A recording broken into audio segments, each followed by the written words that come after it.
BJP কর্মীদের ওপর হামলার প্রতিবাদে এবং গ্রেপ্তারের দাবিতে বৃহস্পতিবার চোপড়া থানার দাসপাড়া পুলিশ ফাঁড়িতে বিক্ষোভ দেখায় বিজেপি নেতৃত্ব ও কর্মীরা। উল্লেখ্য, ঘিন্নিগাঁও গ্রাম পঞ্চায়েতের কোটগছ এলাকায় বিজেপি কর্মীদের ওপর হামলার অভিযোগ উঠেছে তৃণমূল আশ্রিত দুষ্কৃতীদের বিরুদ্ধে। বুধবার রাতে ঘটা এই ঘটনাকে কেন্দ্র করে এলাকায় উত্তেজনা ছড়িয়ে পড়ে। স্থানীয় সূত্রে জানা গেছে, রাতে গ্রামের কয়েকজন যুবক তথা বিজেপি কর্মী সমর্থক রাস্তা দিয়ে যাচ্ছিলেন। অভিযোগ, সেই সময় আচমকা 25 থেকে 30 জনের একটি সশস্ত্র তৃণমূল বাহিনী তাদের ওপর চড়াও হয়। এই আতর্কিত হামলায় বেশ কয়েকজন বিজেপি কর্মী গুরুতর আহত হয়। আহতদের মধ্যে বিজেপির 3 নম্বর মণ্ডল সভাপতি প্রদীপ রায়ের ছেলেও রয়েছেন বলে জানা গেছে।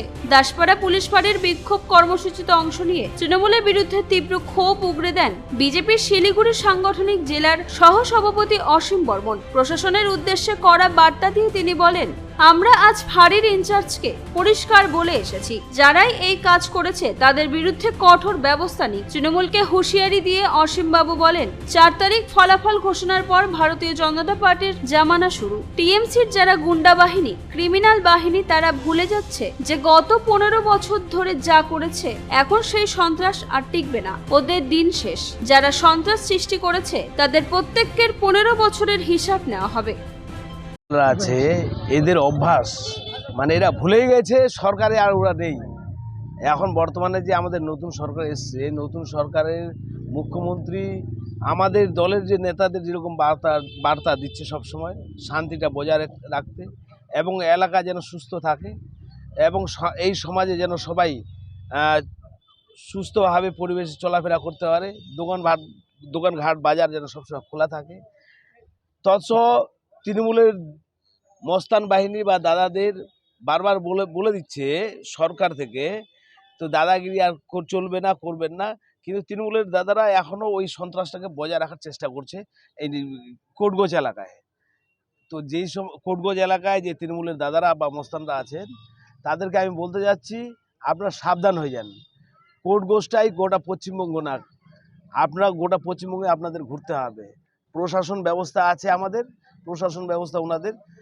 যদি সন্ত্রাস করে আমাদের দলের ছেলেদের উপরে, আমরা তাদের বিরুদ্ধে আইনানুগ ব্যবস্থা নেওয়ার চেষ্টা করব। পরিষ্কার কথা।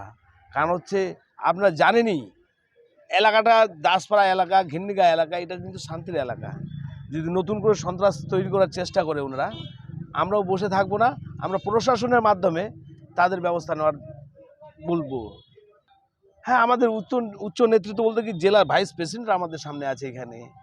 কারণ হচ্ছে উনি জানে, জেলা প্রেসিডেন্ট সহ সবাই জানে, দেখছে ব্যাপারটা বিচক্ষণভাবে, এলাকাটাকে শান্তি রাখার বার্তা দিচ্ছে দলীয়ভাবে।